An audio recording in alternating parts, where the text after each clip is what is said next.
In this episode of Fictional Hangover, we talk about magic baby sex boats. Perfect magic.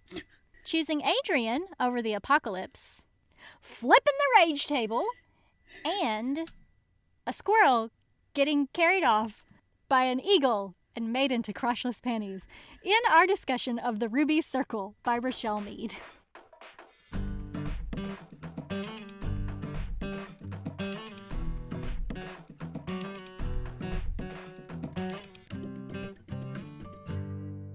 Hey everybody, welcome to Fictional Hangover, a podcast about young adult and new adult books, series, authors, and voice actors that is full of spoilers. I'm Amanda. And I'm Claire, and today we're going to discuss The Ruby Circle by Rochelle Mead. It's the end! The end is nigh! Standard disclaimer. The end is nigh! If you haven't read this book, please remember that Fictional Hangover is all about spoilers. If you haven't read or listened and don't want to be spoiled, stop listening to us and go read or listen to the book, then come back. If you haven't done this but want to pretend that you have, or if you don't care about spoilers, or if you just like the show so much that you don't care about any of that, then listen up. Yeah! It's the end! It's the end! The last book. Can you believe it? 12 books down. No, that was so fun! I'm exhausted, but I loved every second of it. It was so fun. It was. It really, really was. I've really enjoyed the series. Technically it's 2, isn't it? It is, technically. No, I've loved it. Absolutely loved it. It's been a fantastic opportunity to finally read the Vampire Academy books. I do not know how many times I've watched the Vampire Academy movie. I could tell you because I am a list maker and know all movies I've watched this year. I will count. It's at least 3. I've watched it a good 3 or 4 times this year. Yeah. I've been sticking it on the background when I've just been like pottering about. Yeah, that's what I've been doing too. That's what I was going to say. Like, I haven't sat down and watched it, but I have put it on in the background. Put it on when I take a nap. It's a good one for lying on the sofa where you don't want to go to sleep, but you want to chill down. Yeah. And then just spend the entire time going, Joey Dimitri. That Joey motherfucker. And then every time Gabriel Burns comes on, it's Victor motherfucking bastard Dashkoff. Victor fucking goddamn son of a bitch. Sorry. And now we have cursed enough times to probably I'll get my t-shirt get to correct myself. You should get the shirt. You should get the shirt. It's important. Do we need to say Victor beep Dashkoff from now on? No, because it would be a really long beep. Beep. Bastard. That would be too much. That would be awful. That's the next that's the junior sized version of the t-shirt, just Victor and then beep. Yes, it's going to be like redacted bars. Yeah. It's going to be good. It's going to be really good. And all it says is Victor Dashkoff. And then Rochelle Mead will come after us. But then if she comes after us, we can be like, hey, why didn't you respond to my emails? Yeah, but then we'll just shove a microphone in her face, exactly, and say, sorry, can you say all of this unrecorded, and can we ask a couple of questions about things? Yeah. While you're there? Yeah. It's a good plan. It's a really good plan. I see no flaw. No, there's no flaw at all. So realize that we're not actually terrible people. We just pretend to be. Exactly. Do we have any terribly wonderful background? Is there a book trailer for this one? No. And, I'm really sad because I went to my gold mine of Blue Succubus Live Journal, and there was only one Ruby Circle post. I feel like she was giving up on Live Journal at this point. There was just one, and it was like, these are my tour dates. Boo! Womp womp. So I had to scour the internet, and I found an article called 5 Minutes with Rochelle Mead on dolly.com.au. She was asked, what was it you loved about Sydney so much that made you want to do a spin-off from Vampire Academy? And she said, I'd just spent 6 books writing about the world of Moroi from Rose's perspective, an insider who regarded all that vampire stuff as totally normal. I thought it'd offer a whole new look at things if we had a human's point of view, someone who thinks that the world is anything but normal. Plus, it was really fun to write someone as logical and thoughtful as Sydney, after having been with a heroine as impulsive as Rose. I wanted to show you, this is the important part, and this is why I chose this quote. I wanted to show you that you can be a strong woman with your brains and your fists. All the women who are independent, throw your hands up at me. Yes! Love it, love it, love it. Yep. And now it's over. I know. It's also the last episode of the year, which doesn't really mean anything to anyone because we do these every week, but still, it's the last episode of 2021. It is. It means something to me that we don't have to spend 3 months trying to find a New Year's related YA book again, because that was painful. That was rough. It really was. But we picked a great one full of cliffhangers. That was so funny. But now we have our, in brackets, Vampire Book Club series. Are we officially just calling it Vampire Book Club now? Yeah, I don't know why we would call it anything else. Okay, Vampire Book Club. Makes life so much easier. It really does. And, we love vampires so much. Exactly. It feels like a long time coming, but we've led up to it, and I think we've hit the sweet spot now. Yeah, we really have. I'm excited for Vampire Book Club next year. I think it's going to be great, and I think we'll probably get a lot of new listeners with this series. I'm hoping so. Like even we if did. It's just that series, yeah. Yeah, that's fine with me, but I think those episodes will get a lot of listens because we're talking about the Sophie Stackhouse series by Charlene Yay! Harris. Yes! I'm so excited. Yay! I'm so excited. And Me the reception too. on social media has been really positive to our posts about it. There's a few. The amount of people who've been, I wanted to reread those. This is a brilliant excuse, and it's a good time to reread it. 1 a month with us. Listen to our episode and input your own thoughts as well at the book club if you want to join the book club. Yeah, it'll be a lot of fun. And I don't want to say that it's a possibility, but I feel like Charlene Harris is pretty nice.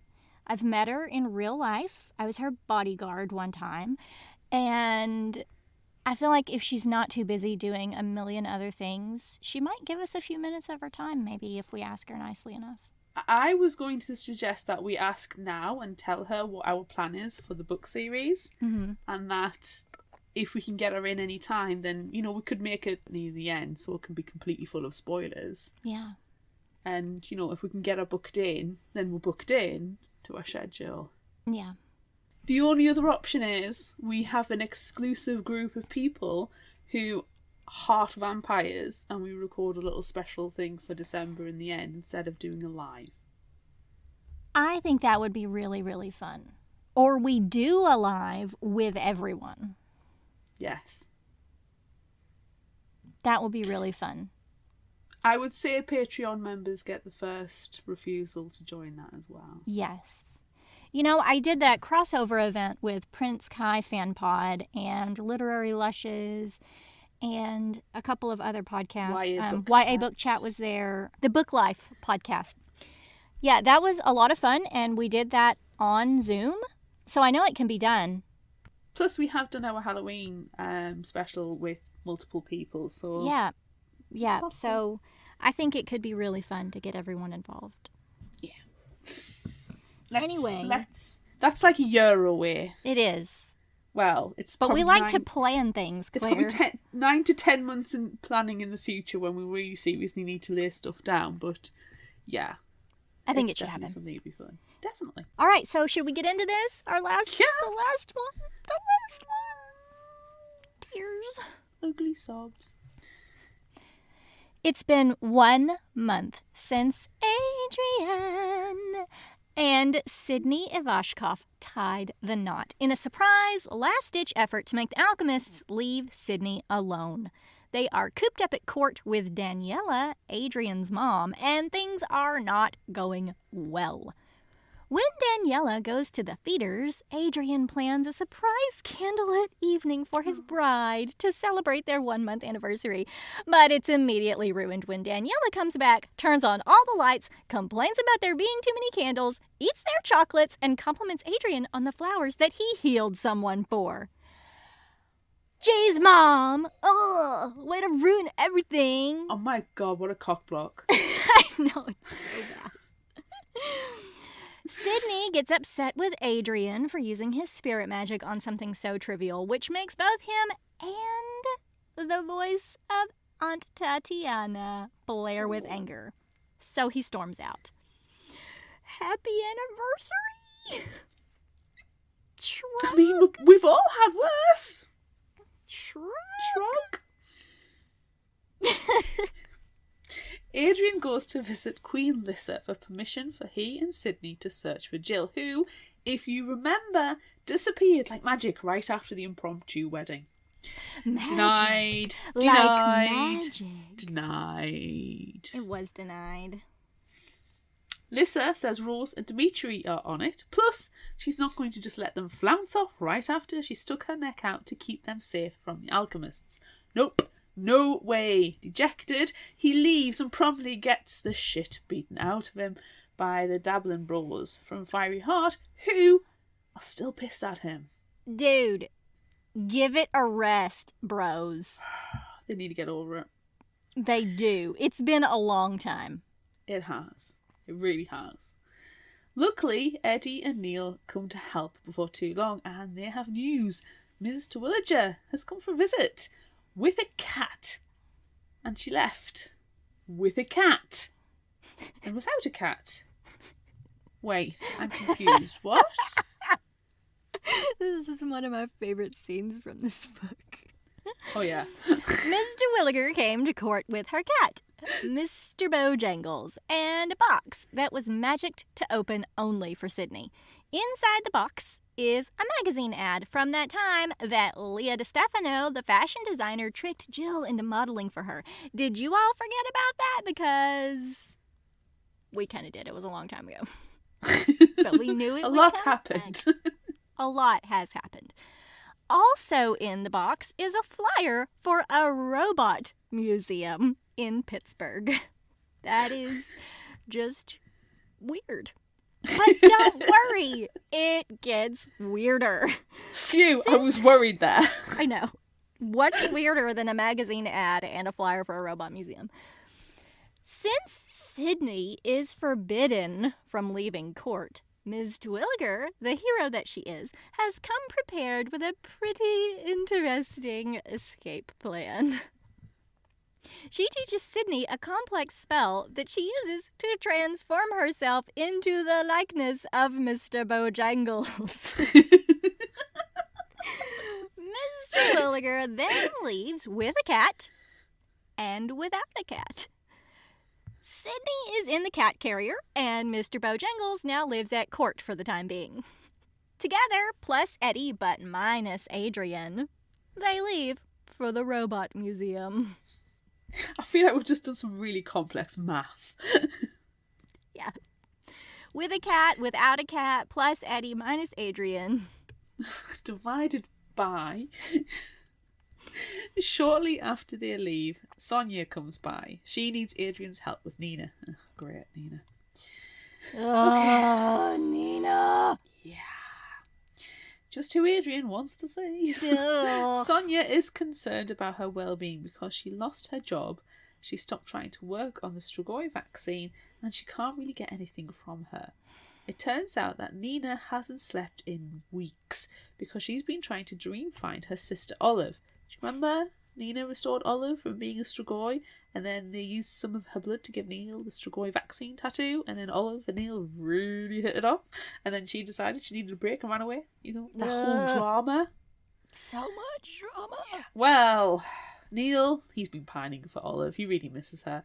So he and Adrian agree to help. Meanwhile, Sydney, Ms. Terwilliger, and Eddie. Oh, Sydney is a human again, P.S. They go to the robot museum. Again. I wish, what if the whole rest of the book Sydney was a cat? That would make the book even better. That would be superb. Everywhere. Okay, so they go to the robot museum. None of them are cats. They scope out the place during open hours, and Eddie has a very interesting conversation with one of the workers about a giant raptor bot that starred in some movies that now resides in the museum. They break in after hours to do some magical searching and find a clue inside the raptor bot. But then they are attacked by photianas, which are angry magic fireflies. They fight off all the fireflies and then look at the clue. It's an envelope with a sandstone brick inside, a map of the Missouri Ozarks, and a lock of Jill's hair. Dum dum dum. Rose, who is no longer searching for Jill, comes by to take Adrian and Sydney, who is sleeping, to see the Moroi training to fight. Christian is leading the fire users and Maya is leading the water users, and it's pretty cool. But then he leaves to meet up with Nina. They dream together to find Olive, and they do, but the dream is weird. Olive, a Dhampir, is controlling the dream somehow, but that's not a thing. How? Nina and Adrian have to use a bunch of spirit magic to fight a lava monster, and by the time they defeat it, Olive makes the dream end. Wow. Just before that happens, Nina forces the dream to show them Olive's surroundings, which is also something new, but it's still not helpful as they didn't defeat the lava monster in time to get any real info from Olive. They'll just have to try it again. Adrian doesn't want to because fighting Olive's dream monsters uses a bonkers amount of magic, and Sydney really doesn't like him using his magic since he's slowly going crazy from it. But he agrees anyway. For a price. Hope he sends like a proper invoice. He should. His stationery would be good. Yeah, and he made that PowerPoint presentation. Exactly. Yeah, he's done a lot of work. Yeah. Yeah, he's pretty smart. Okay, anyway. Sydney, Eddie, and Ms. Terwilliger get to Missouri, but they make sure to stay away from St. Louis and the Alchemist facility there.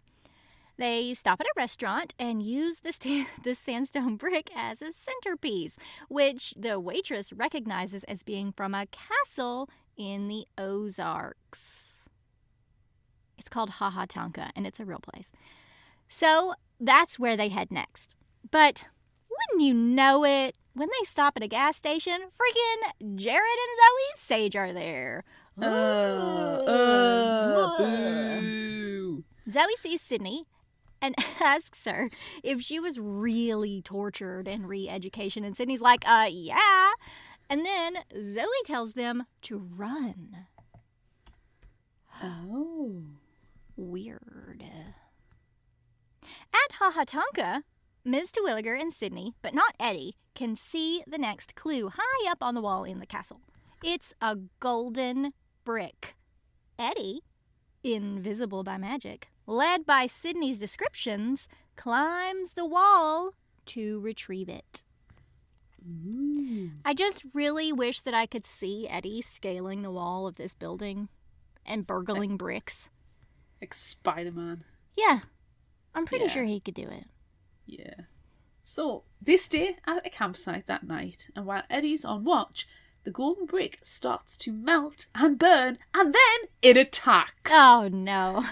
Sydney and Ms. Terwilliger use ice spells to stop it. The gold freezes in the shape of a lake, and guess where it is? Palm Springs. Oh. Then the frozen gold puddle explodes into razor blades. Wait, haven't we seen a razor blade attack before? Sydney starts a protection spell, and so does Ms. Terwilliger, but they're not fast enough. Luckily, Adrian is gone. He, after getting Nina's help to escape court as payment for his agreeing to dream with her again in the future, waltzes out of the woods just in time to save them from being shredded. Timing. Adrian. Sydney finally realizes who it is that is after them. Has everyone else figured that out as well? Oh, me. Who is it? Who is it? It's Alicia! Remember when Sydney threw magic razors at her in Miss Terwilliger's burning house? Hey! She survived and has kidnapped Jill in retaliation. Dang it. Miss Terwilliger agrees that it is Alicia and believes that Alicia has been sending them on this ridiculous scavenger hunt to weaken Sydney magically. Thanks for the explanation, because it made no sense. She says she'll get the Stell, the coven Sydney joined, to do some reconnaissance, and Eddie goes with her to help. Sydney and Adrian need to stay in hiding, so they split up. Finally, Adrian and Sydney can be alone again. Aww. And they immediately go to a bed and breakfast where they are attacked by a squirrel and then have sex. The squirrel lives at the bed and breakfast as a sort of a mascot, and when it surprises Sydney in the shower, they let it out into the wild and we never hear from it again. And the receptionist explicitly said that the squirrel has never been outside and wouldn't know what to do. No. You killed the squirrel. That squirrel would die. What did that squirrel do to anyone other than startle them? Exactly, the Squirrel Killers. After the lovemaking and sort of fight between Sydney and Adrian about Adrian wielding too much spirit magic, Adrian falls asleep and Nina pulls him into a dream. But, oh no, he just promised Sydney he wouldn't do this again.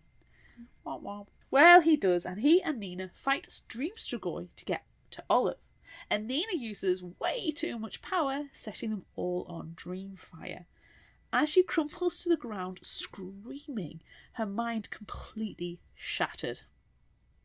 Adrian manages to see Olive before the dream dissolves. Oh, she's wearing a cloak and a weird necklace.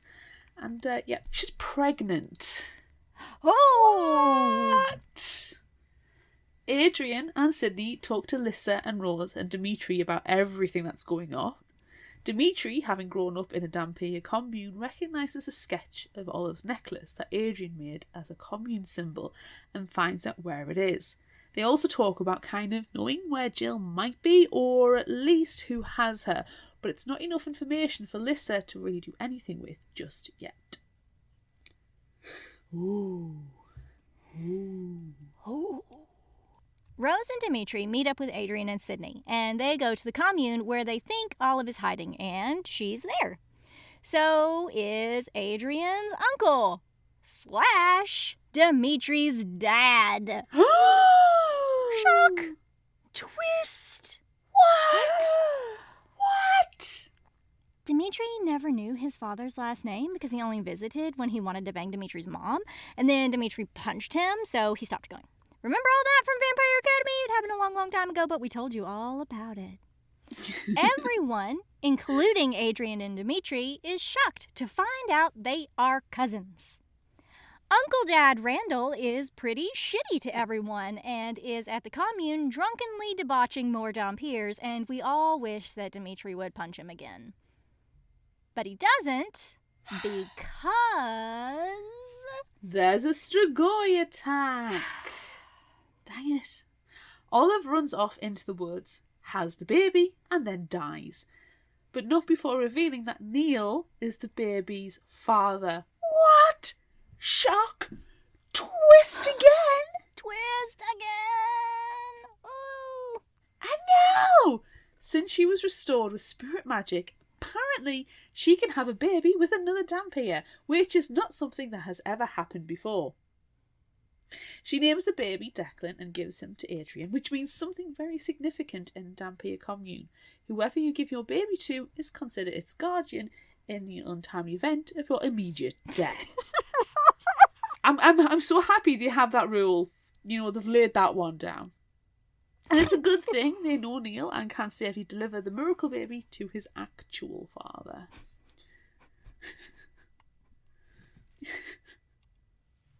Can you tell I started getting a little fed up writing this summary? So full of sarcasm. That entire part, I need to address certain things. Yeah.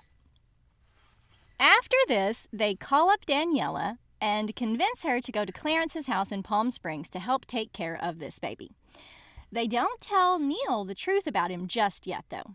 Then they meet up with Eddie and Miss Terwilliger and the Stell, plus Trey Juarez, and begin to make a plan to get Jill back.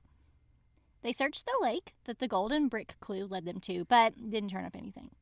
Miss Terwilliger kind of thought that would happen since all these extra people are involved and it's not just Sydney going on a wild magic-draining goose chase. Alicia probably got thrown off and will probably do something unexpected. All the witches are angry at Alicia, so they all want to help defeat her, which is good. Miss Terwilliger wants Sydney to be safe, so she suggests that she stop by Wolf's to get some guns. Oh, yeah. Adrian goes back to Clarence's to be with his mom and secret baby Declan, while Sydney and Eddie go to Wolf's. And something unexpected happens. Instead of being Shock. met by a sea of chihuahuas and a grizzly but helpful wolf, they are met by explosions and Alicia. Dang it! Dang it! Sydney asks where Jill is, but Alicia says something weird about them never seeing her again and how she has to listen to psalms. Then they get to an epic magic battle during which Alicia freezes Eddie. In between throwing fireballs and mirror shields and water spells, Wolf's place catches on fire. I expect it's very flammable, you know. Oh, I think I'm it'll sure just it go is. up like a tinderbox. And then there's a sea of flaming chihuahuas. Well, exactly, because they attack. Yeah. Alicia tries to trap Sydney inside the burning compound, but luckily Sydney is really smart, and when Alicia tries to freeze her with the same spell she used on Eddie, chihuahuas attack. Chihuahuas attack again. It's just all chihuahua attacks. There are so many. And Sydney uses Alicia's mirror charm against her, freezing her with her own spell. This is a very confusing but very epic battle. It really is. Wolf and Sydney pull the frozen Eddie and Alicia out of the fire just as help arrives. Firefighters come, and so do Miss Terwilliger, Adrian, Trey, and a bunch of other witches. They unfreeze Eddie and have plans to unfreeze Alicia, although it would be really convenient just to leave her like that. But they need to find out more about Jill. Trey says not so fast. He thinks, based on the Psalms clue, that Alicia gave Jill to the Warriors of Light. Son of a bitch. God damn, those stupid warriors. They decide to leave Alicia frozen for a couple of days to drain her of her magic, with plans to have Adrian compel answers from her after they unfreeze her. In the meantime, they meet up with Marcus and his friend Sabrina, who you may remember from the beginning of Bloodlines, who is undercover with the Warriors of Light. They make a plan to get Sydney and Eddie in with the Warriors, who often have recruitments, and Sabrina is going to help. Adrian contacts Lissa and tells her that they think the Warriors have Jill and asks if she can get the Alchemists to investigate. But Lissa doesn't think anything will come of it. Unfortunately, the Alchemists, who are always looking for Marcus and now Sydney, have found them. And there's another high-speed chase scene like from Silver Shadows. They manage to get away and to a safe house with one of Marcus's friends, who happens to be a pot-dealing hippie. Nice. At the hippie's house, Adrian talks to Lissa again, who says the Alchemists know Sydney is on the run and they can't really help find Jill without real hard evidence that the Warriors have her. Hopefully, Sydney and Eddie will have that soon. He arrives then with some of the witches and they make a potion to make Sydney super strong, and then they change her appearance and Eddie's. They used to pretend to be twins at Amberwood and now they're at it again. They also have a Twilight newborn vampire Bella versus Emmett style arm wrestling match in which Sydney almost beats Eddie. but doesn't. Yeah. No one punches or kicks apart from any giant boulders. I'm just going to let you calm down for a second. She's really lost it. It's great. So no one punches or kicks apart from any giant boulders. After this, Sabrina, Sydney and Eddie head out for the Warriors compound and Adrian goes with the witches to unfreeze Alicia. I can really tell at this point you're like, fuck it. But that's exactly what happens. Why when you get strong do you all of a sudden have to have arm wrestling matches with everyone? I don't know, it's some kind of unwritten rule. It's like when I hand you a baby, you are instantly the guardian if I am dead. Oh, yes, when you immediately die. Yeah. Gotta have your rules. At the Warriors of Light compound, before they can sneak around and find out about Jill, Sydney and Eddie, or Fiona and Fred, have to compete in violent flag football-style competitions in which they have to beat up others and steal heart necklaces. Fred Eddie has no trouble in being one of the winners of his competition, but Fiona Sydney struggles a bit. 6 males will be allowed to go on to the next stage of joining the Warriors, but only 2 females will be selected. And, well, even with her arm wrestling potion, Sydney only wins by cleverness. Instead of fighting the other girls, she waits until the very last minute, punches the winner of the boys' round, and steals his hearts. Clever, but risky. Luckily, it pays off. Nice. When they are sent to rest for the evening, Sydney makes herself invisible and searches the compound. She comes across a meeting of the leaders of the Warriors and hears them mention a girl that is definitely Jill and also some shady dealings with the Alchemists involving those performance-enhancing tattoos from book 1. If she had that kind of info to give the Alchemists, she might be able to buy her freedom. So later she releases some Fortianas, causing the Warriors to think the apocalypse has begun and steals the laptop they're using to take notes. This is amazing. This is epic. She does have to punch out the leader of the Warriors in order to get it, but it was totally worth it. She, Eddie and Sabrina flee from the apocalyptic chaos and take the laptop to Marcus.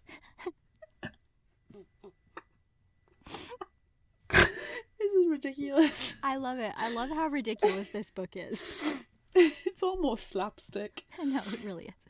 You know, there's no Angeline in this book. There's no Angeline at all. So the slapstick has to come in from somewhere else. It's like she's infused it. They've infused Angeline across the entire narrative. Yeah, they really have. I mean, she was mentioned very, very, very briefly at the beginning of the book by Trey. He's like, oh yeah, she's studying for her classes. That's not Angeline. No. Anyway, Marcus and his hippie friend crack into the laptop with zero trouble and find out about the compound where Jill is being held, except for its location. And they find out a lot of juicy alchemist details that Sydney uses to her advantage. She calls up her old alchemist boss, Stanton, and offers her the names of 4 alchemists who are selling the tattoo secrets to the Warriors. 2 now and 2 later. If Stanton agrees to help them rescue Jill, leave her and Adrian alone, leave the rest of the people who broke out of re-education alone, and stop re-education altogether. Stanton doesn't think she'll be able to pull all that off, but she agrees to try.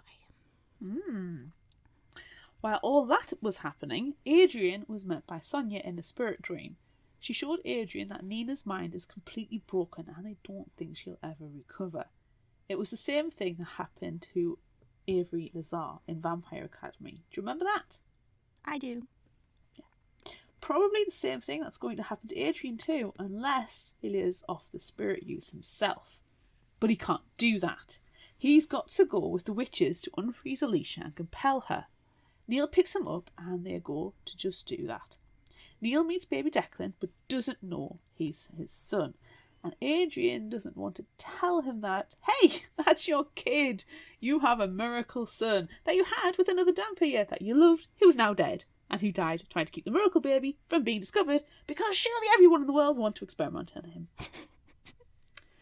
Wow, that's a big secret. It's not a good conversation. That's not going to be a good conversation later on. No. But it's got to have to happen. No. Anyway, the witches unfreeze Alicia, and Adrian uses a ton of spirit magic to compel her and learns that the warriors are keeping Jill in a compound in Utah. Alicia is frozen again, and then Adrian has the dreaded conversation with Neil, who decides he never wants to see Declan again. Side note, I imagine Alicia is frozen in carbonite like Han Solo in Star Wars. Yes. And that is my canon. Yes, that's the only appropriate way to freeze someone. Yes. When Adrian and Sydney get together again after all this craziness is over, they put all their information together and make plans with the Alchemists and Guardians to rescue Jill. They also try to convince Neil to take responsibility for his son, but he's afraid if anyone sees them together, they'll realize that he and Olive had a magic baby, and Sonia and the others will want to experiment on him.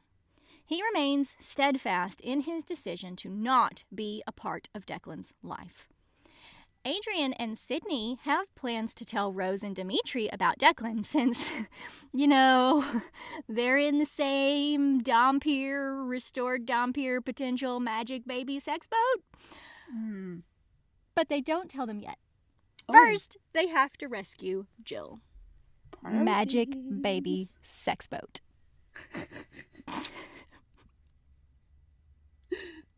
Giggle.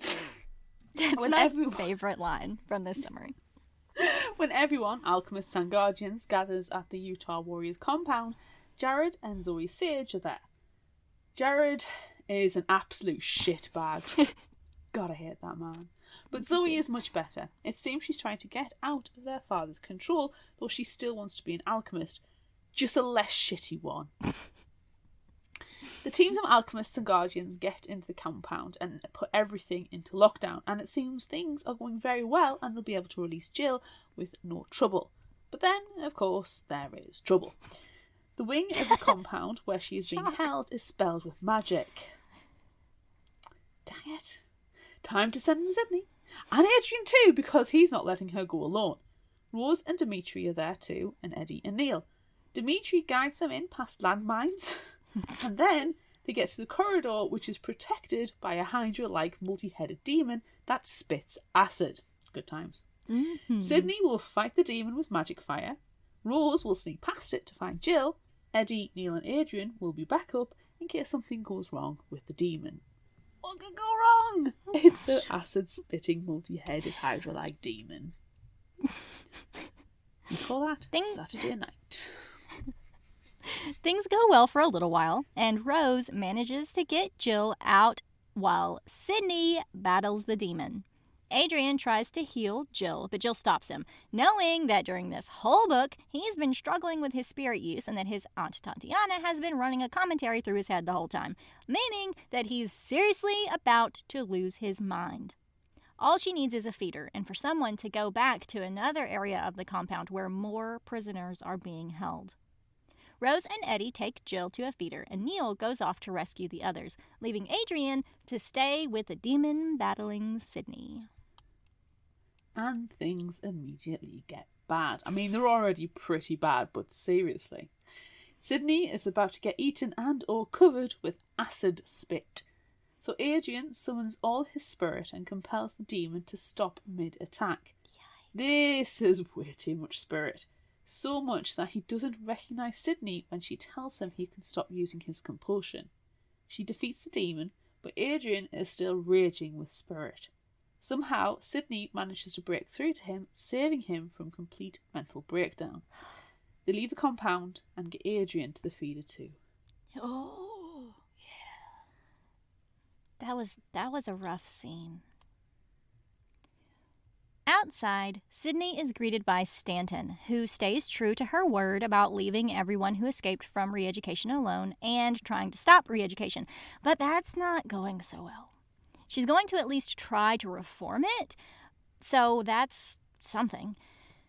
Sydney gives her the other two names and promises more information from the Warrior laptop, and now their deal is complete. She and Adrian will be able to live happily ever after. But then Jared Sage comes up, saying that if he were in charge, she'd never be free. But, well, he's not in charge. Also, she kept something secret from Stanton.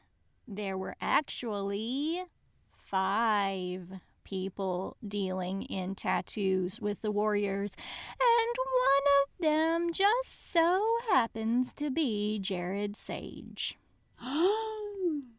She told him that she won't tell Stanton if he allows Zoe some freedom to see their mother again. He doesn't like being blackmailed, but we're all pretty sure he'd like re-education less. God, he's such an asshole. I know, he's the worst.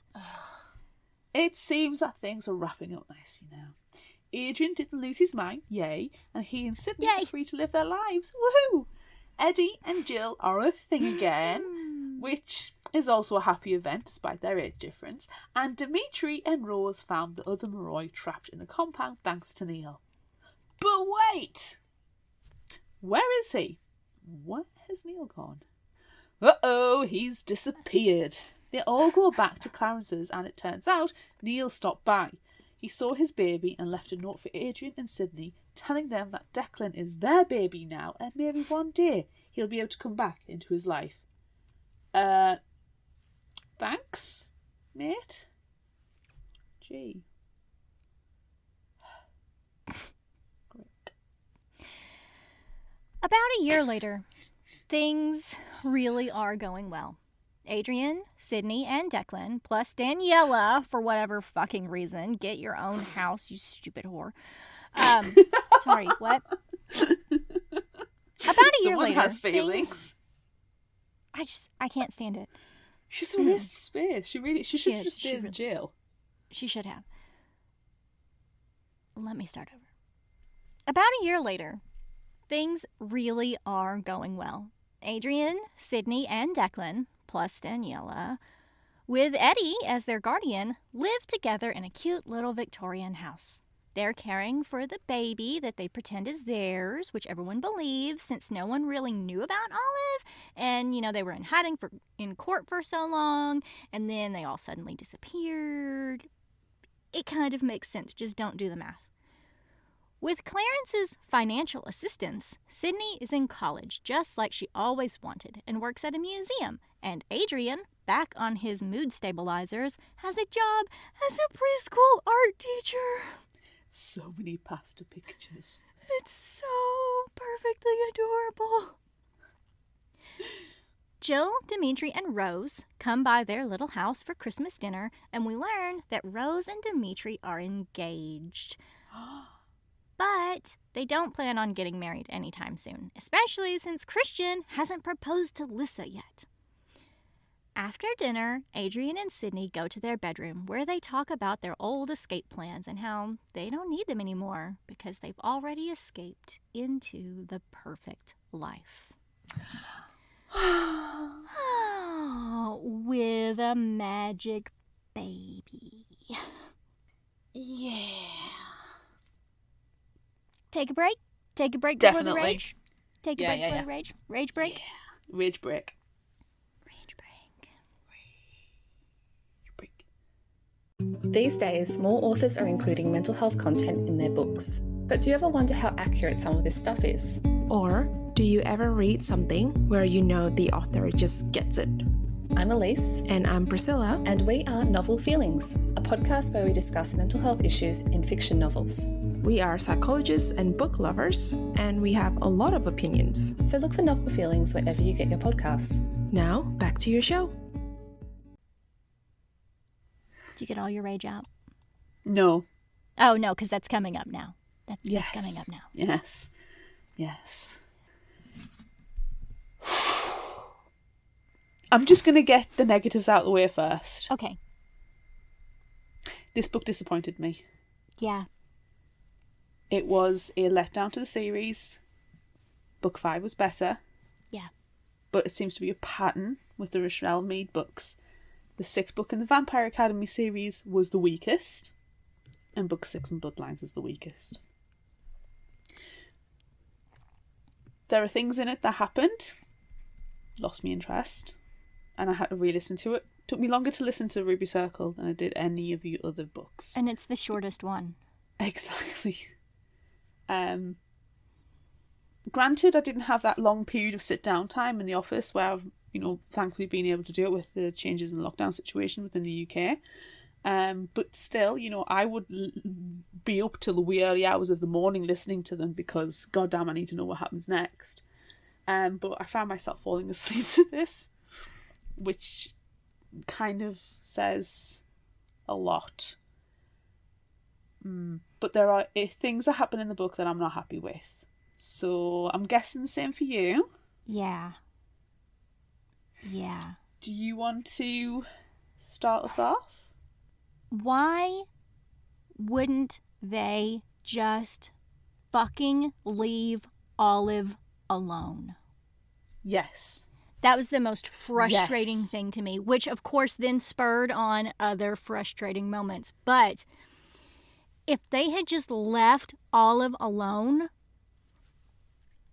the magic baby stuff wouldn't have happened.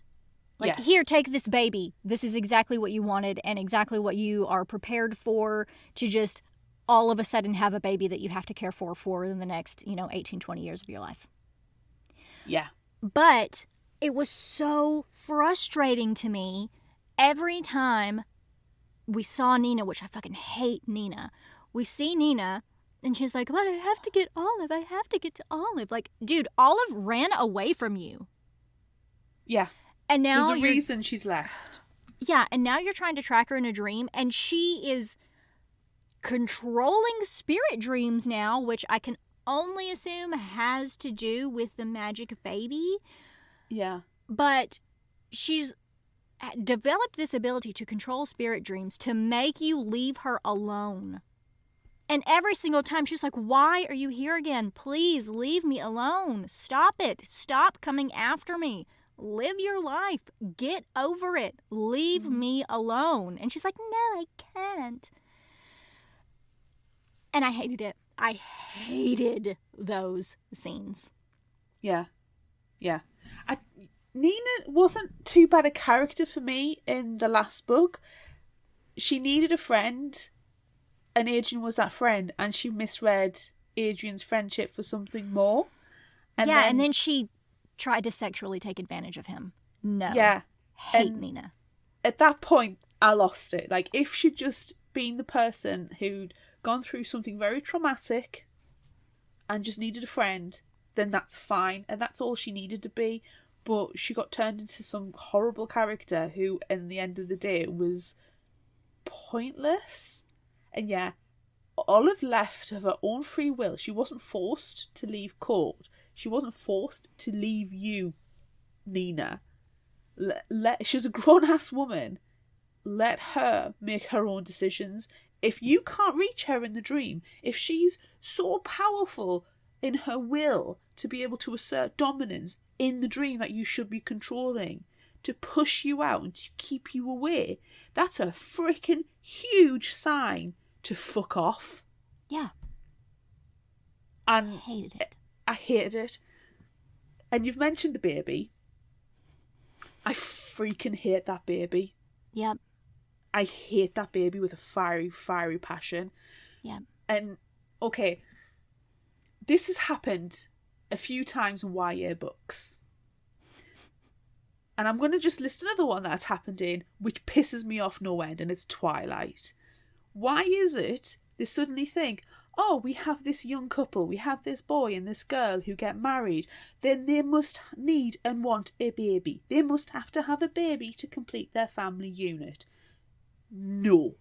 No. It is not correct. You do not have to get married if you do not want to. You do not have to have a child if you do not want to. You don't have to have a pet if you do not want to. There are no standards and norms, and that feels forced, and I hate it. And I hate the fact it's this miracle baby. Why all of a sudden, and this is the bit that gets me, the fact that she's basically written down that Spirit healed Olive. You are saying inherently Dhampirs are not complete because they cannot have a baby with another Dhampir, and that through the spirit magic they've healed her womb in order to be able to accept the sperm from another Dhampir. That, to me, is bullshit, and I'm raging at that idea. Because for me, you never, ever force people to have a baby when they don't want to have one. And if Olive wanted to have a child, that's wonderful, and that's fine, and that's her decision. But it feels like it's this horrible stereotype, forced image that you are only complete if you have used your womb to carry a child, and that is wrong and bullshit. Yeah, I don't love it. I hate it, and I'm sorry for swearing so much because I'm raging about it, but and I'm saying this as a parent as well. I didn't want to have a child until I wanted to have a child. You couldn't have forced a child onto me. I would have ran a million miles. So don't do it to other people, and don't write it into the books where you're going to influence younger children, young women and boys and anybody else and all the other the spectrums of the gender to say that you are incomplete as a family if you don't have a child. And that's the way I've interpreted it. Other people may have interpreted differently, but I do not like that introduction of the child. For me, it's the Renesmee in Twilight. It's forced. Yeah. There were a lot of Twilight references in this one. God. And it wasn't even good. No. I mean, I forced some of the Twilight references in. I mean, they were there though. When you've written them into the summary, I was like, yeah, you're right. Even the car scene for me was a bit, ode to Midnight Sun, But Midnight Sun came out after that. Midnight Sun afterwards. It's the Twilight car scene that we didn't really properly see. Yeah. No, I'm with you there. I was expecting sparkly vampires at some point. I know. I don't... I agree with everything that you're saying, but I really don't like that all of this situation was forced on Sydney. I mean, they got surprise married at the end of the last book, which, granted, was like a ploy to keep the Alchemists away from Sydney. And, they probably wouldn't have gotten married if all of this other stuff had happened. They probably wouldn't have gotten married yet because Sydney, the meticulous planner that she is, had a different life plan. And now everything's just she would have liked her family to be there. Yeah. I mean, her family was shitty, except for her mom. Her mom and Carly, yeah. But I didn't like that for, just based on how Sydney feels about it. Yeah. She's okay with it. It's fine. They would have gotten married anyway, but she's kind of sprung it on me. And now this surprise baby, magic baby sex boat, she probably might have wanted kids later on. Yeah. Her own children with her own husband, not this magic baby that was just kind of dumped on them. But of course, they're not terrible human beings, so they're going to take care of the baby. Yeah. But I don't like it. No, I agree with you wholeheartedly. 100% what you just said, I agree. I don't like it. The thing is, Adrian and Sydney have never had time to be a couple.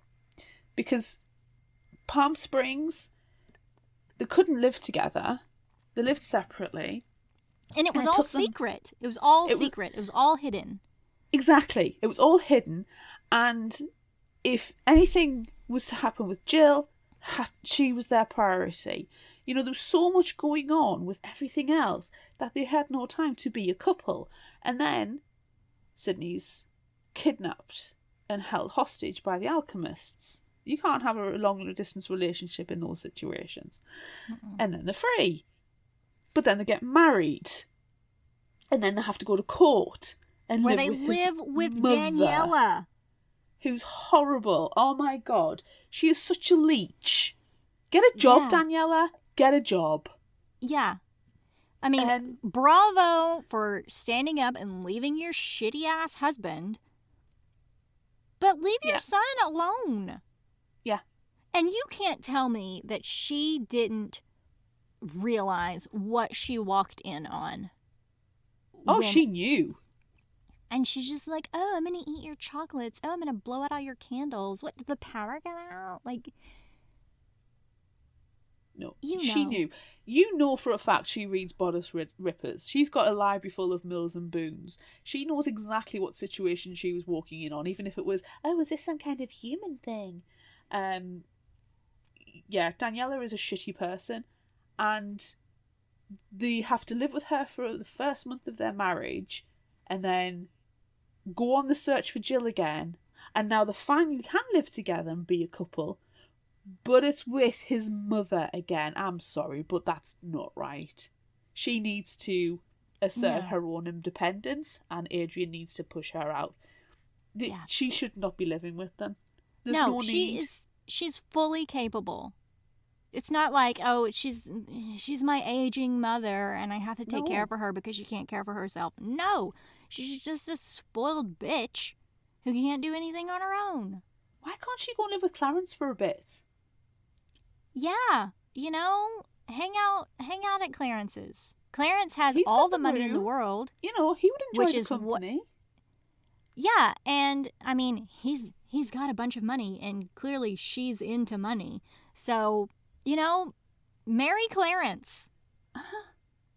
Yeah, that when it got to the end, I thought, oh, finally we're going to find out. Sydney's going to be in college at last.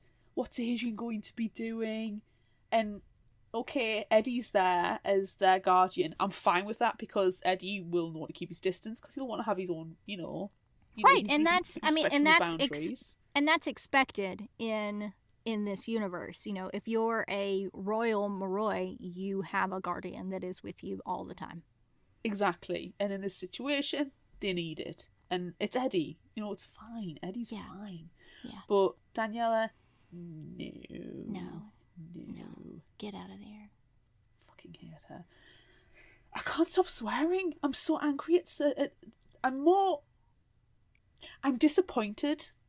I'm really disappointed. The last book was phenomenal.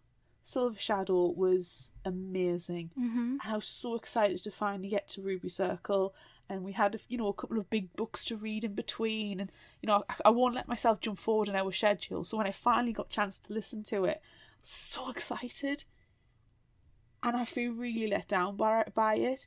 But there were standout moments of brilliance. Yeah, of course. There were a lot of great things. Before we talk about those good things that we really enjoyed, can I just say that when I was searching for background info, I read a lot of things that said, like, she was trying to tie up all the loose ends. No. There were so many dangling ends left out. Didn't Like, wrap up. did the laws pass? Yeah. What happened with Sheridan? Sheridan's this big evil alchemist person, and nothing happened with that. She went to Stanton, which I understand, but also I need some resolution to Sheridan. And what's going on with the alchemists now? Are they like actually stopping their re-education, or it's an idea? How terrible are the alchemists? Have the warriors been completely squashed? And what's Zoe's situation? What about the witches? Uh-huh. It's like there were all these vague ideas of things that could happen, but nothing was tied up. Like, are they just going to keep Alicia frozen in the wine cellar dungeon? Yeah. Oh, she's. We have a thing. We have systems. Like, oh, well, what are they? What's going to happen to her? There's two. Do you remember? Oh God, I think it was like after the third book, we sat and we listed all of the stuff that is so far unanswered. I'm like, okay, she's gonna wrap this up. With Vampire Academy, there was a fairly good job of wrapping up all those loose ends. Mm-hmm. So I had confidence. but it hasn't happened in this one. There's, like you say, too many loose ends. What's gone on? Yeah, and I'm assuming the law passed because Lissa was no. Sorry, I had half a thought, thinking, well, if Lissa's still queen, then did the law pass? But we don't know. We don't know if the law passed. But I am pleased that we found out that Rose and Dimitri got engaged. Yes. And I am also pleased that they're not getting married anytime soon, because that's not what either of them really wants. Exactly. I mean, Dimitri wants it, but he respects Rose. He respects Rose and her opinions. So I'm pleased with that. I'm pleased we got that wrap up, but their story had ended. I didn't need to know that.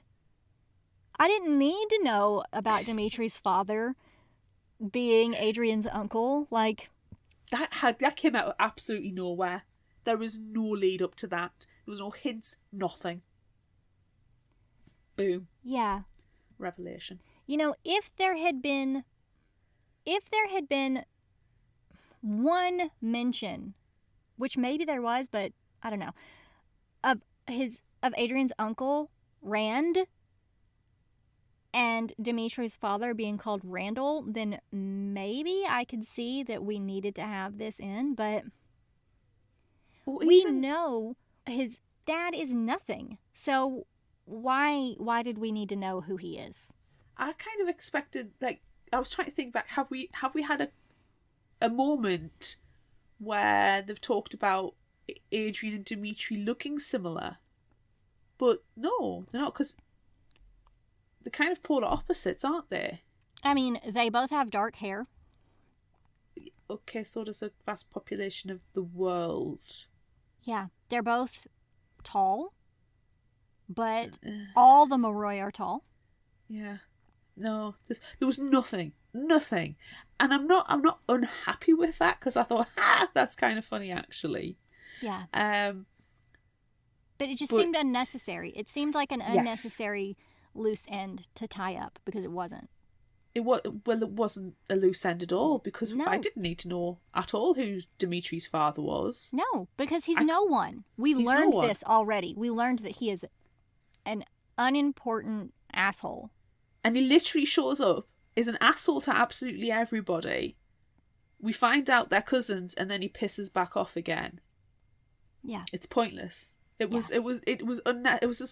me, it was the biggest surprise to happen in the book, but it was needless.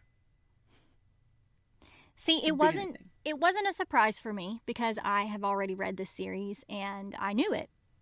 Yeah. So it wasn't a surprise for me. But do you know what I was surprised by? Which can then tie back into standout moments, since we're all over the place with this one because we just keep rage tabling everything. I forgot that Sydney turned into a cat. And I loved it. I loved that she turned into a cat. It was fantastic. It was a good bit of magic. It was funny. I loved that she turned into a cat. Yes. That was probably actually one of the highlights of the book. Right. And then there were the conversations that they had via text afterward. And Adrian's like, is my wife still a cat? You know, and Eddie is texting, like, yeah, she's still a cat, but it's not going to last for very long. Miss T says it's gonna end soon. And then she does text, and he's like, so what's, how are you feeling? She's like, well, I really want to chase laser pointers. It's so good. And then he says, I love you, and she says, I meow you too. Like, it's so good. He's like, whoops, not meow you, I love you. Like, that's wonderful. That was my favorite scene in the entire book, because she turned into a cat. I enjoyed that. And Wolf's massive volume of attacking chihuahuas. Yes. I love that he was like, I'm sorry it took me so long to get here to help you, but she tied me up and I had to wait for my chihuahuas to chew through the ropes. Freaking love Wolf. Oh, honestly. Wolf is just the best. He is. He really is. And what happened with Wolf and Ms. Twilliger? Are they, still a happy couple with a sea of flaming chihuahuas? I mean, This is the information that I need to know the answers to. well, that's it. Were they a couple or were they just friends with extra benefits? I don't know. Maybe that is what they were. But, you know, when Miss Terwilliger got the box that was meant for Sydney to open from Alicia that started this whole goose chase, she did say, I thought it would be from Malachi. So, She was I mean, expecting some sexy underwear or something like she that. was. No. She Do you think it was. would be a sexy underwear, but it would have like a holster on the garter belt? And it would be camo? Yes, or it would be like, yeah, it would be camo with like an eagle on. Yeah. Yeah, but they're crotchless, so the eagle's mouth is open. Yes. Yes. Yes. Yeah, I don't know. That's the loose end I need tied up, though. And, you know, did the laws pass? Yeah. It's very frustrating. That's really the most important thing. That's why this series started. Uh-huh. And we don't know. And we don't know. I mean, we can assume. I'm so... But... Given all that's happened, I mean, is that even a safe assumption? We don't know, because the thing is, when we've met Lyssa in Bloodlines, being Queen Lyssa, it's always been, you know, we've had one moment of her being on the throne as Queen Lyssa, and that was when, in Silver Shadows, they find out that Sydney and Adrian have married, and she's in her, you know, official role with the Alchemists being there. But all the other time, it's behind closed doors and it's a private conversation that, you know, with cousin Lyssa. Yeah. So we don't know what her situation is. It's tenuous, obviously, because she's so young and still within a very short period of time of her reign. But we don't know, and that's so frustrating. Yeah. And because it literally is the entire purpose of the series.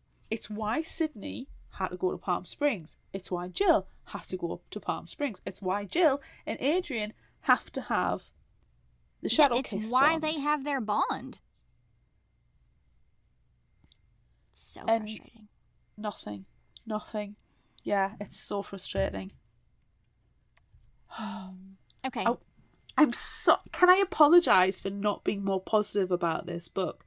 I was all prepared to sit and listen to the Ruby Circle and just be overwhelmed with girlish giggles and giddiness and just be happy that Sydney and Adrian are going to eventually get the happy ending because they have to, and the Alchemists are going to get brought down, and Jill's going to get to be able to go home to her mum because the law's going to be passed and Lyssa's going to be safe in her sovereignty, and it's going to be nice.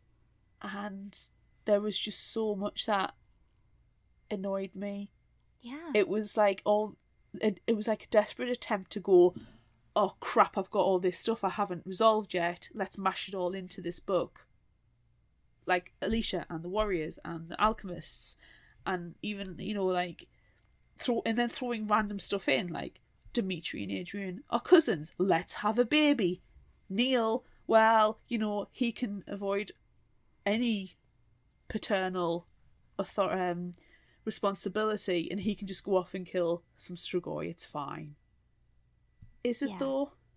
That was really frustrating for me, Neil, because, I mean, yeah, you think, well, we're both Dampiers, so it's impossible for us to have children, but impossible things happen a lot, and you have to take responsibility. You have to. And I hate that he's just like, oh, well, Adrian and Sydney are here. Oh, wait, he's British.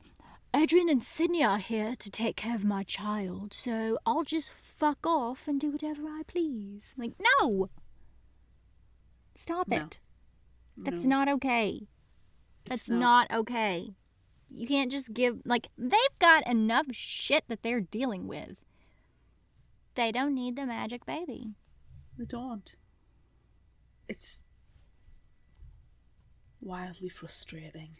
Yeah, I don't love the magic baby. The only thing I love about Magic Baby is that Magic Baby Sex Boat became a thing because of it. Yeah. But we didn't, yeah. It's so frustrating. Yeah.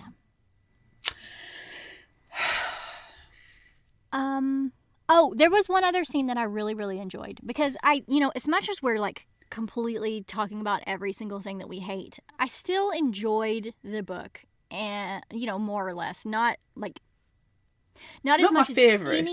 not as much as any other book in this entire 12-book set. But I did still enjoy it.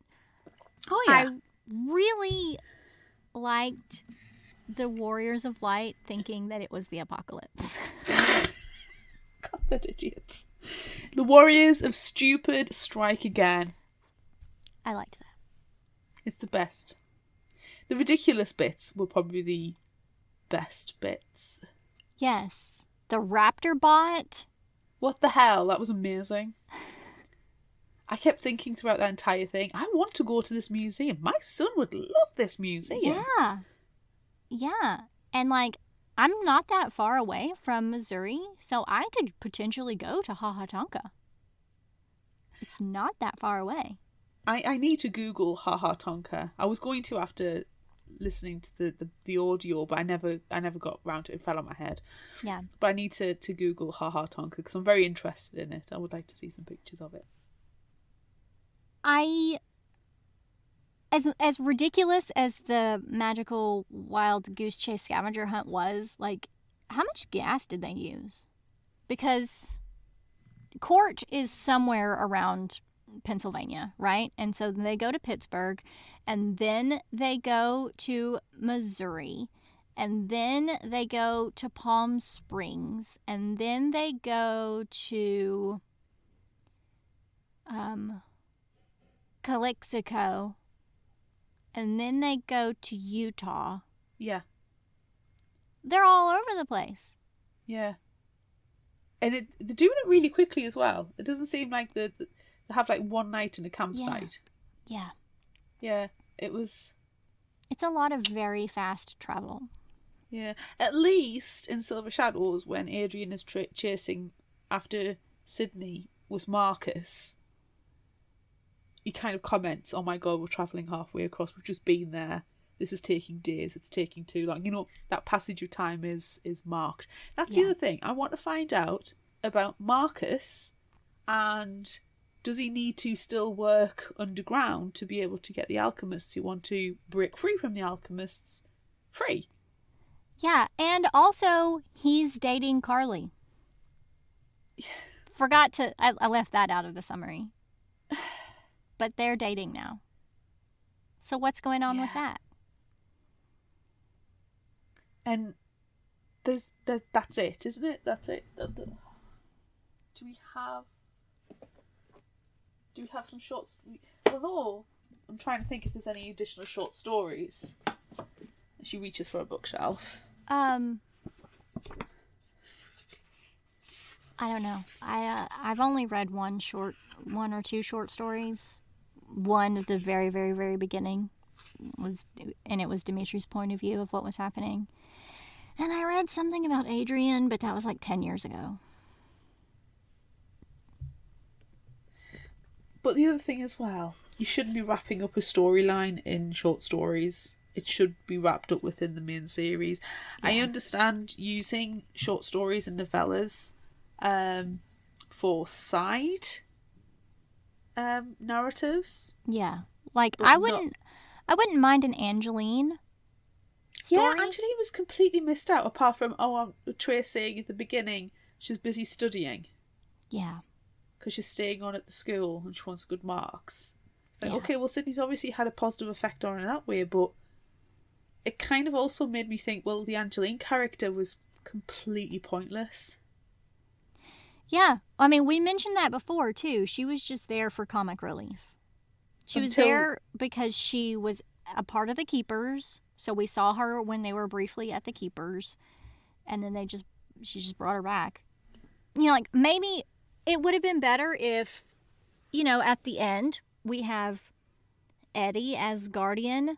Maybe Angeline has been given this responsibility as well. Even though she's not, and she didn't go to all the training and stuff, but she still is a keeper and she still is a Dampier who's been training in, her own way, like the homeschool version of St. Vladimir's. But, maybe she's Jill's guardian. Yeah. Yeah, she's still on Jill details, so she comes with Jill for the visit at Christmas. Because she's, she's doing the apprenticeship version instead of the academic version of guardianship. Yeah. That would have been brilliant. Yeah. That would have been brilliant. And it would have, again, made... And see, you're right, Angeline's character was just brought in to make the Keepers have a purpose from Vampire Academy, so therefore they could have been completely missed out now. And the only thing Angeline did, apart from comic relief, and we will still forever thank her for breaking all of those anatomical dolls in science laboratory, but was to know, hang on, you guys are up to something, I'm going to follow yous and save you from that Strigoi in LA. Yeah. And that's all she did, and I think that's a big disservice to Angeline. Yeah, she did a lot of stuff for them, for her to be... Oh, she's just studying. Like, she's done a lot of things. She's made a lot of strides in her weird, bonkers, backwoods life to become an actual guardian. This is what she wants. But she's studying. Womp womp. She's studying. Yeah. This book has to be taken as a whole, I think. Dissecting it causes anger and frustration, but to appreciate it as a whole for its ridiculous slapstick moments. Yes. There were a lot. There were a lot of good, silly things that happened, and it was a lot of fun, but it wasn't the ending that I think we deserved. I agree. Do we need to say who our favourite character was? Eddie? Yeah. Not Neil?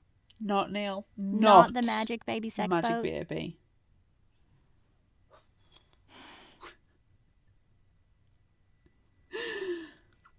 I mean, Adrian too. Always Adrian. Adrian! But other than Adrian. I did like Dimitri coming back and like having important things and doing things and being helpful and being smart and knowing about the communes and all of that stuff. I did appreciate that. But also, again, we didn't need Dimitri and Rose here. No, it was Vampire Academy fan service. It was. And, I said that I did a lot of background research. There was a lot of stuff where she was like, well, a lot of people have asked me to add in stuff. So I did. Obviously. I feel like this book was so short, and she was like, well, shit. It's not long enough. It's half the length of all of the other books in the series. So, hey fans, why don't you tell me what I need to add? Oh, that's weak. It's weak. Yeah, maybe we should have just ended it at Silver Shadows, where they get married. They get surprise married, and then, the alchemists are pissed about it. And then Jill never gets magically kidnapped. Yeah. And it would have been fine, because we still would have had basically everything minus the Magic Baby sex boat. I think one extra chapter on Silver Shadows where, Sydney's granted our freedom from the Alchemists. Done. We find out this law is passed, so Jill's free. Done. That's it. Yeah. Yeah, I think it would have been fine. That's it. And that poor squirrel would never have been let loose to probably be viciously killed because it can't cope with the outside world. It was immediately carried away by a hawk. You can't tell me that it wasn't. And that same hawk is on the underwear that Wolf gifts Ms. Twilliger. You're right. I'm sorry, it wasn't a hawk, it was an eagle. Oh, well, there you go. It was the crotchless panties eagle that swooped away with the squirrel. And then the sexy table just happened to be there. Fade to black. Yes. It's weird saying that there's a squirrel in your crotchless panties. But not inaccurate. And on that bombshell, I think it's time for Would You Rather. Oh, it is.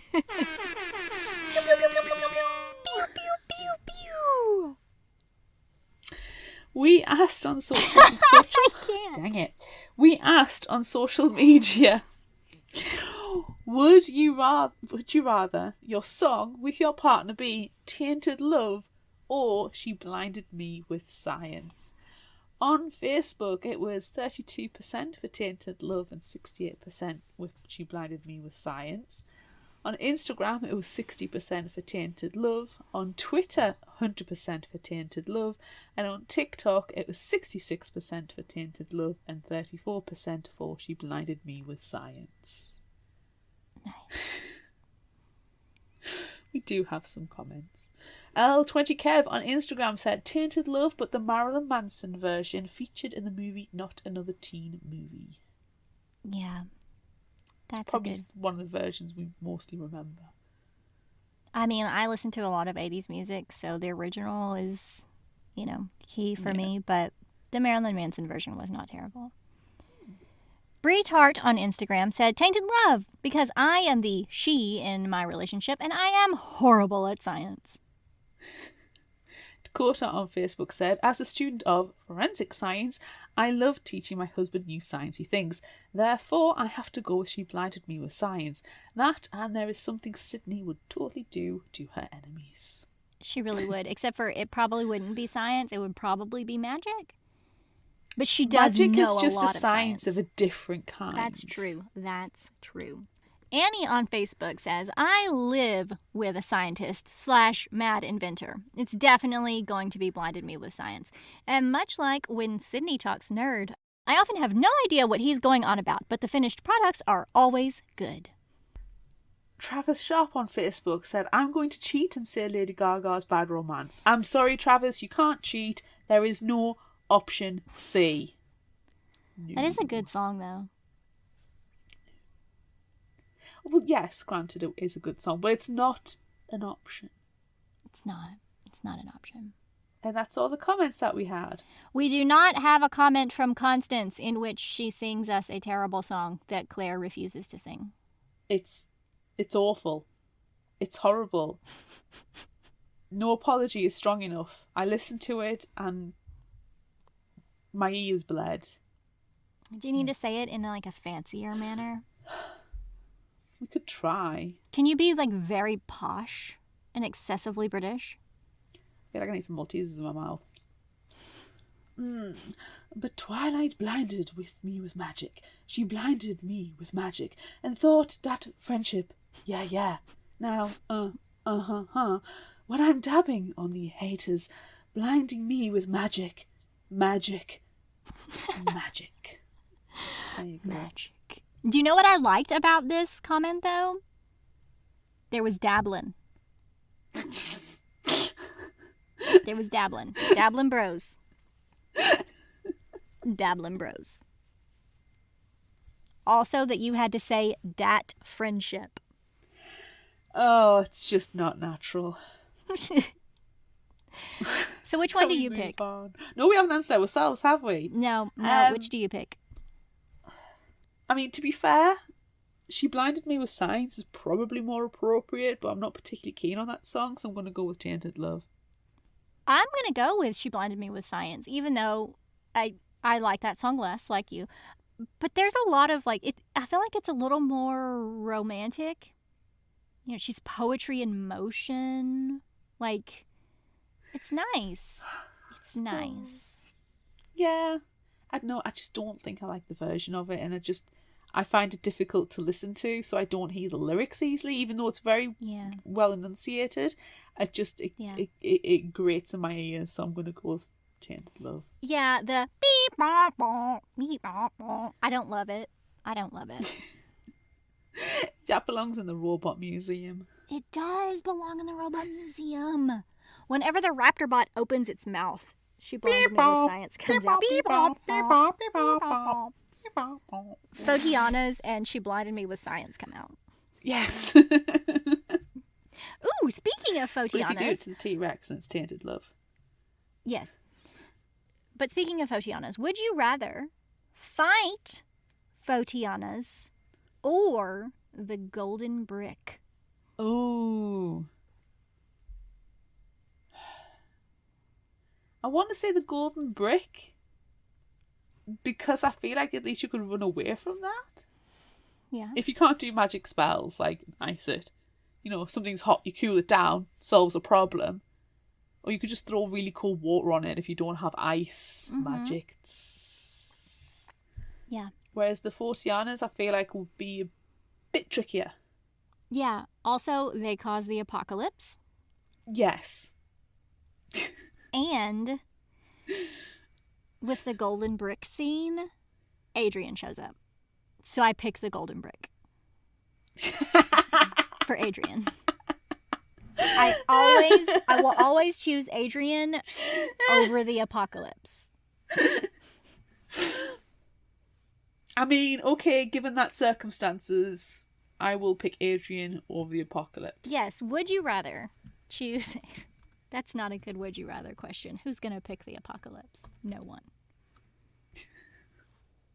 No one. Depends. They might throw if they're the really diehard alchemists. They might be into it. Speaking of, would you rather take down the alchemists or the warriors of light? I mean,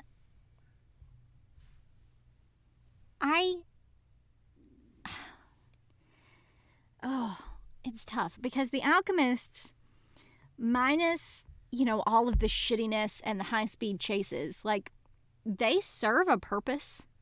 And have really good stationery. We've discussed Yes. And, they play a big part in keeping this vampiric world hidden away from everyone else.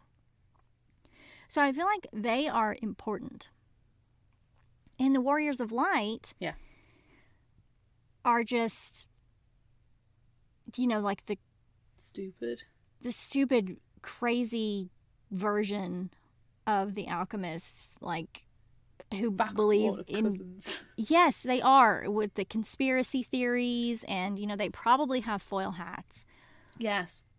We know that they have bomb shelters and, like, canned goods stored for the apocalypse. So, like, I don't... They're the doomsday preppers, aren't they?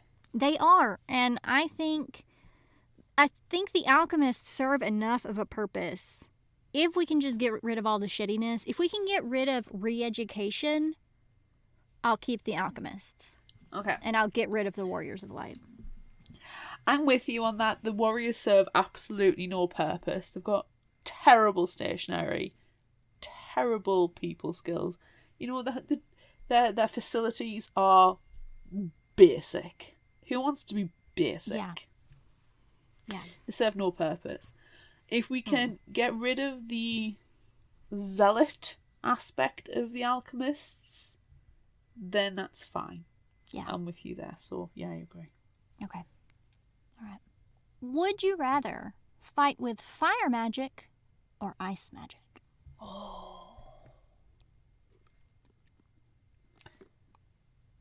Fire magic, for the simple point that I could also use it to keep my tea or coffee warm. Yeah. Well, not being excessively British, I prefer my tea cold. So maybe I should choose ice magic if we're only basing it on tea. If we're basing it on beverages, hot or cold? I mean, I prefer a cold beverage to a hot beverage. Yeah. So, if that's what we're going with. My feet are really cold at the moment as well. So, if I had some fire magic, I could just make them toasty. And think of the, marshmallow potential. There is a good marshmallow potential. I think fire magic is probably more useful. You can probably, if you were lost in the wilderness, you could cook up a meal. You could cook up a squirrel and eagle. R.I.P. squirrel. Yeah. You've gone on to crotchless panties in the sky.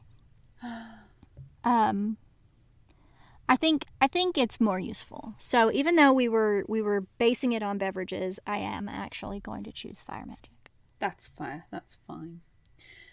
Last question. Would you rather fight a lava monster or an acid-spitting demon? We're taking the lava monster out of the dream, right? Like, we're going to pretend that they're real. The both could result in death, demise, destruction. Oh, now you see, I feel like I need to change my answer and go ice magic and then fight the lava monster. Right? I was thinking the same thing. That was going through my head. But the fire magic is the only thing that beats the acid-spitting demon. Okay, so if I've got fire magic, as I've already said, it's got to be acid-spitting demon, so I can defeat that. Solved. It's got to be. Done. Fine. Same. Done. Problem solved. Problem solved. Oh, thank goodness. Favorite final thought quote? I have 4. I do too. Look at you, I teased, walking over to her. Fearlessly vanquishing Cashew, the deranged squirrel. He wasn't deranged. You were invading his home. Yeah, and then you set him free to be scooped up by an eagle. And then turned into underwear, crotchless underwear by Wolf. Yes.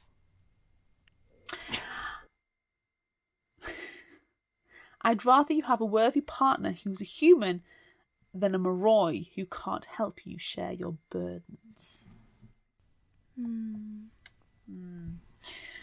We loved each other but weren't so selfish about our love that we could simply turn our backs on someone we cared about. Which I think's interesting. It is. And my last quote is, humans are born into the light, shining good, shining bright. Only evil thrives at night. Let us banish them from our sight. I'm glad you went with that Warriors of Light psalm. It's a good one. It kind of reminds me of House of Night, though. You know how they have their short poems that they do? Yeah, I got those vibes as well. Kind of felt a little House of Nighty. Yeah, that's why I went with it, actually. Yeah, I like it. It's a What have you great got? reason. Which one do I want to start with? I was more convinced than ever that everyone needed someone to love, even scattered sorceresses and eye patch-wearing self-defense instructors. I meow you too. Should have seen that one coming. Should have. Smarts and evasive techniques are fine if that's all you've got to rely on. But if you get a chance to be the baddest and strongest, always be the baddest and strongest. Like that one. And finally, we're all fighting our own battles the best way we can. Yeah. Yep. Yep. It's true. It is. Lady at the Dumpier commune. All right. If you liked this, try this. Got anything? It's not even hashtag tenuous link. I've gone for something completely different because we've come to the end of Vampire Book Club, and seriously, can I, recommend the Suki Sakao's series? No, because we're covering it anyway. So I've gone for a book that I recently pre-ordered and I'm very excited about, and it's called The Atlas 6 by Olivia Blake. And the summary from her website is, the Alexandrian Society, caretakers of lost knowledge from the greatest civilization of antiquity, are the foremost secret society of magical academians in the world. Those who earn a place among the Alexandrians will secure a life of wealth, power and prestige beyond their wildest dreams, and each decade only the 6 most uniquely talented magicians are selected to be considered for initiation. When the newest candidates are recruited by the mysterious Atlas Blakely, they are told they will have 1 year to qualify for initiation, during which time they will be permitted preliminary access to the Society's archives and judged based on their contributions to various subjects of impossibility, time and space, luck and thought, life and death. 5, they are told, will be initiated. 1 will be eliminated. The 6 potential initiates will fight to survive the next year of their lives, and if they can prove themselves to be the best among their rivals, most of them will. Most of them. Most of them. Most of them. Ooh. What are you recommending? I do have a slight tenuous link. And my slight tenuous link is multiple points of view. But also, there's some characters with the exact same names. So that is also a tenuous link. TM. TM. Okay, so I am sharing Spellbook of the Lost and Found by Moira Fowley Doyle. One stormy summer night, Olive and her best friend, Rose, begin to lose things, like their magic babies and their lives. Wait, that's not how the story goes. It starts with simple items like hair clips and jewelry, but soon it's clear that Rose has lost something bigger, something she won't talk about. Then Olive meets 3 wild, mysterious strangers, Ivy, Hazel, and Rowan. Like Rose, they're mourning losses and holding tight to secrets. When they discover the ancient spellbook full of hand-inked charms to conjure back lost things, they realize it might be their chance to set everything right, unless it's leading them towards secrets that were never meant to be found. Ooh. Do you have your last indie spotlight of the year? That is hashtag potentially tenuous link TM. I do. Cool. There's not much tenuously linking this one. Not really. I kind of got like a Alchemist-y vibes just from the like harshness and gruffness of one of these characters. Okay. But anyway, this one is called Chasing Daylight by Katie Cruddick. What would you do if you discovered that you're only human part of the time? Luna V. Moon thinks that she is an ordinary girl. She lives in a quiet room at an empty orphanage. She's tended to by a motherly tutor, Eva, and a harsh man named Mr. Shrewd. Mr. Shrewd is a gruff taskmaster who puts Luna through intense physical training. The rooftops around the orphanage are Luna's lone escape, and the stars are her only real company. Every night, Luna takes one last look at the night sky, drinks a tall glass of chocolate milk, and falls asleep. Don't drink the chocolate milk. A mysterious girl claiming to be Luna's long-lost sister breaks into her room to deliver a puzzling message. Luna obeys this ominous warning and discovers that nothing is as it seems. Would you heed the warning? Or would you drink the chocolate milk? I prefer strawberry milk. Strawberry milk? It's not bad. I like chocolate milk, though. I do. It's an on-occasion thing. I've got to really fancy it. Is that it? I think that's it. That's it for the Bloodline series. That's it for the Bloodline series. I think we should probably also remind everyone that the fictional Hangover 2022 challenge themes have been posted. Yep. So everyone take a look at those on all our social media. January our theme is Tackle the TBR, read a book from your to-be-read pile, and reward yourself by doing so. By reading another one. And we are planning to tackle our TBR next month, so you have to too, really. You're like obliged. Yeah. Also, we probably don't need to announce this again because we've already said it a bunch of times, but Vampire Book Club, the last book of the month, we're going to discuss each month as the year goes on. Sookie Stackhouse, the Southern Vampire series, one of its other series titles, which I really enjoy. Or the True Blood series as well. True Blood, yeah. The Sookie Stackhouse series by Charlene Harris. I'm really looking forward Mine to even that. says I a Sookie really like Stackhouse those books. vampire mystery. Yeah.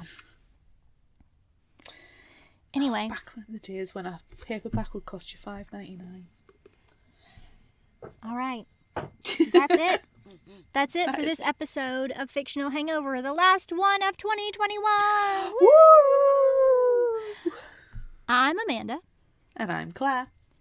Join us next time as we tackle our TBRs and discuss Nothing But Blackened Teeth by Cassandra Caw.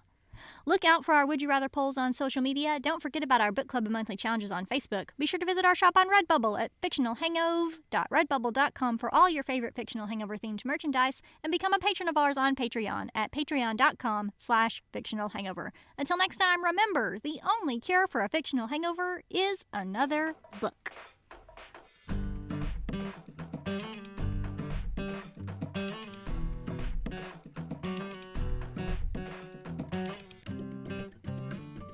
You can find us at fictionalhangover.com, follow us on Instagram at fictionalhangover, find us on Facebook at facebook.com/fictionalhangover, and on Twitter at fictionalhangover, no ER. If you'd like this episode, check out our others and rate, review and subscribe so you don't miss out. And finally, special thanks to Liz Emerson for our music. You can find her on Facebook and Patreon. Thanks for listening.